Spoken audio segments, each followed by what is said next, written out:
Hello everyone, welcome back to another episode of Talking Cardboard, and this is one of our fantastic What We're Playing Now videos.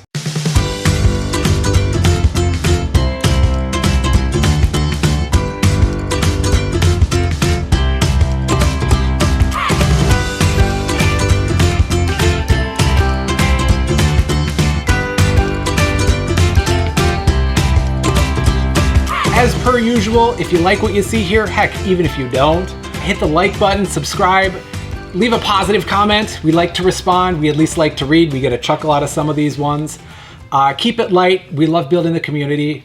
So without further ado, let's kind of jump into this. As usual, I'm your host, Jurch. We've got John to my right, Corey to my immediate left, our librarian. We have new joining this segment, but not new to Talking Cardboard or to this earth. We have Kaylor on the far left. So Kaylor, what have you been playing lately? Well, today we played Niet. Niet. Niet! Niet. Niet. I did enjoy playing this. I think we all did a little bit playing this game. Yeah. It was a fun, because we were able to dynamically determine the rules for this game. So it's definitely creative, fun, quick little game. I don't think we played full rounds of it, but definitely got a good sense for it. It was a lot of fun. Yeah. Definitely will play more of this and get a full review out at some point. Yeah, it was a cool little trick-taking game. It was dynamic. It kind of spins games like 500 or Euchre, where it's trick-taking partners, where it's a little bit more dynamic in the way that the game changes round to round. Strangely, I finished in last. I don't know how that... Well, actually, I know how that happened. That's how that happened. But it was fun. It was a fun, good game. That was one of the cool things to bring up, is actually in this game, when you're selecting the different rules for each round, one of which you can select to be negative points for that round, or positive points, depending on what everybody decides collectively around the table. So it actually flip-flops the way you play the game from round to round, too. Yeah, and like Kaylor said, we're going to be playing this game a lot more and giving a full review in the near future. Yeah. So, Kaylor, what else have you been playing? So we also were playing a nostalgic game today. We had a little, 3-year anniversary for our Queendomino. Yeah, we did. Review. So if you're interested in that 3-year walk down memory lane, you can click the link below and it'll take you right to that new video. And somewhere in that video will take you to the link to our original 3-year-old first review. Because in that 3-year-old first review video, there's going to be a link to another hidden video that you'll have to find for special content only. There won't be. Don't do that. Age of Giants brings up different flavors with the original Queendomino, which has always been one of our favorites. Always go to, always a lot of fun. I always love looking at the little tiles and finding the little nuances. It's your favorite part of the game, isn't it? Yeah, it really is. I do love the theme. So sorry, Kaylor, I'm going to have to cut you off a little short on that one because we want them to watch that full review video. Corey, what else have we been playing lately? You and I got Battlestar Galactica to the table last weekend, Yes, actually, and was it 5 players I think we played it? Yes, we had 5 players. So a 5-player game, I think it goes up to a complement of 6 players at its max, maybe 5 players is, I don't remember. It was a longer experience. It was our first time playing the game, yes. But I would have to say that from what we learned throughout the game and how it evolved and the different aspects of it, I think it'll be more fun the second time we play it, or if we don't get that to the table, when we get Unfathomable to the table. Speaking of which, if you're interested in that new FFG game, Unfathomable, you can click the link below now to see our first impressions of that game. Yes, so anyway, that's a real implementation of Battlestar Galactica, but I think we had a lot of good fun with it.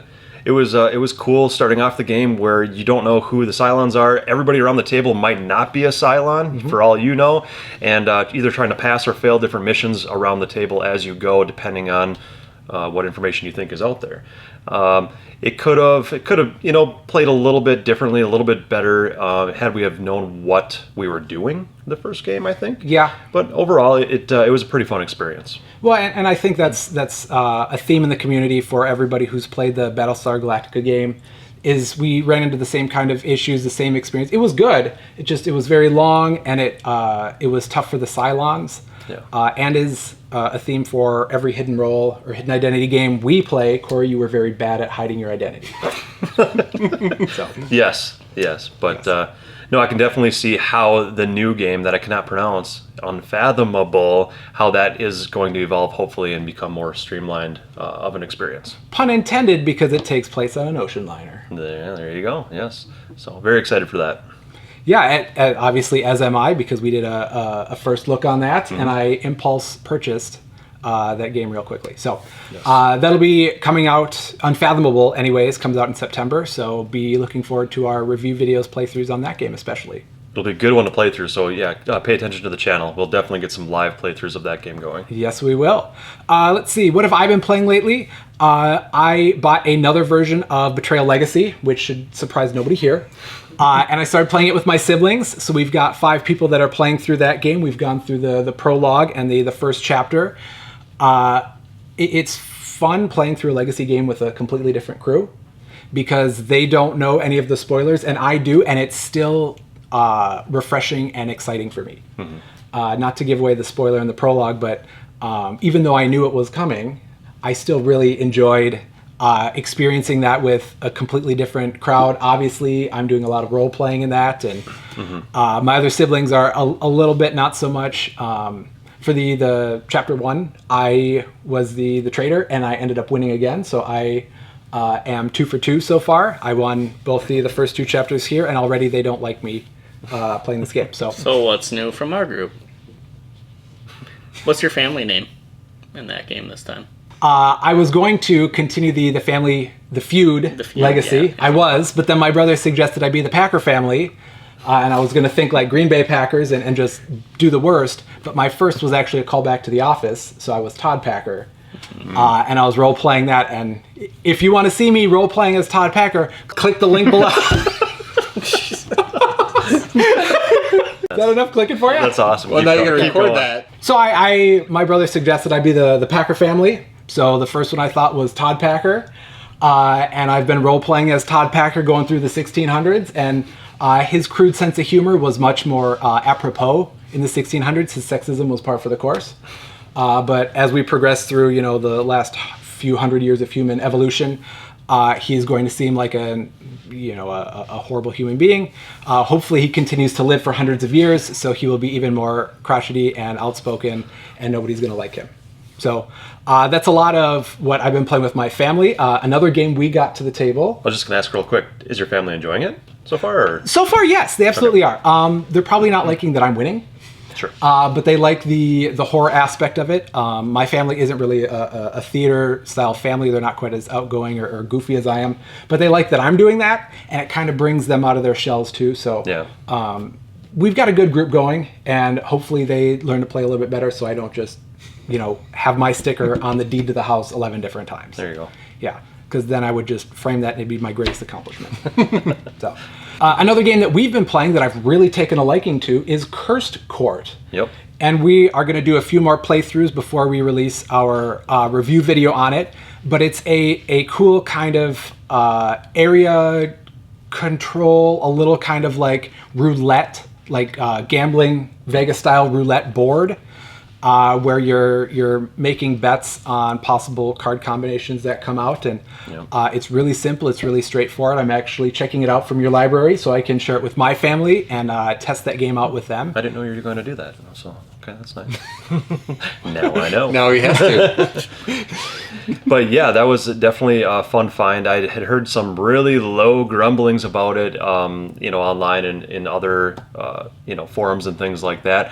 So, and from what I heard, I thought we'd really enjoy it. Mm-hmm. Looked it up on BoardGameGeek.com, and it's ranked over 3,100 on BoardGameGeek.com, and that's just extremely low for this game. I think I definitely think it was a hit find for us. Oh, absolutely. Without giving much away, we don't have that video filmed yet, so there's no link for you to click below, regrettably.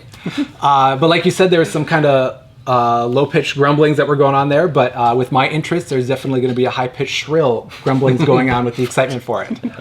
So last but certainly not first, John, what have you been playing lately? I've been playing Magic, mostly the Commander play variant, with some other friends. Really big into making decks again, and I also purchased and have tried out the pre-made Commander decks from the Strixhaven expansion set, and I've been having an absolute blast. So my next task is to upgrade those and maybe get them more competitive so they stand the test against some of my friends' more competitive decks.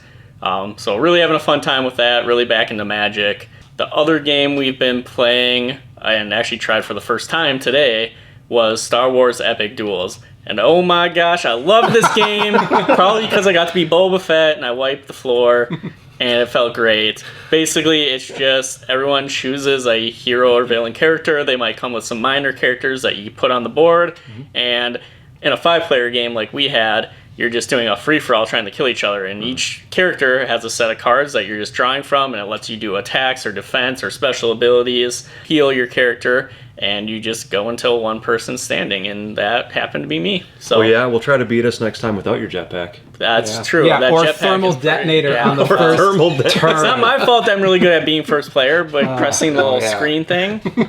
But that was pretty epic. I wiped out 4 characters and dealt damage to Darth Maul and Darth Vader all in one go. So And then you spent the rest of the game playing hide and seek. I had to hide in a corner with my jetpack because I had no cards. It's a really, really simple Yeah. game that just uses Star Wars properties and simple rules, and we played it real quick, and we had a lot of fun. Kind of take that going back and forth, and Yep. yeah, but it's a really simple, really fun game. Yeah, for a game that came out back in 2002, it was definitely kind of fun and lighthearted and pretty neat to get to the table and try. Even with the roll and move mechanic, which I really, really do not like, it was kind of fun just to have that a little bit of randomness with it, with kind of picking on one another too with the cards. So it was fun. That's what we've been playing the last couple of weeks. We're looking forward to when Ankh finally comes that we purchased on Kickstarter last year. Or We backed Hell. it. Or what? Hell. Oh yeah, Hell the Last Saga. Yeah. That, and then if we end up getting our Keyforge Dark Tidings sealed tournament, again, that's kind of annual or comes with every set. We try to do that, so be on the lookout for those things. And MLB Showdown tournament style brackets. And everything. And the board game draft And the board game draft. of Stay tuned. 2021. 2025 board game draft. Not coming to up in mention, 4 years. not to mention our decathlon too. And our decathlon. That happened 3 years ago, but didn't happen. It was supposed to happen, but now might happen next year. Click the link below. From all of us here at Talking Cardboard, we've been playing lately. We're going to be playing futurely. Take care, play some games. We'll see you next time.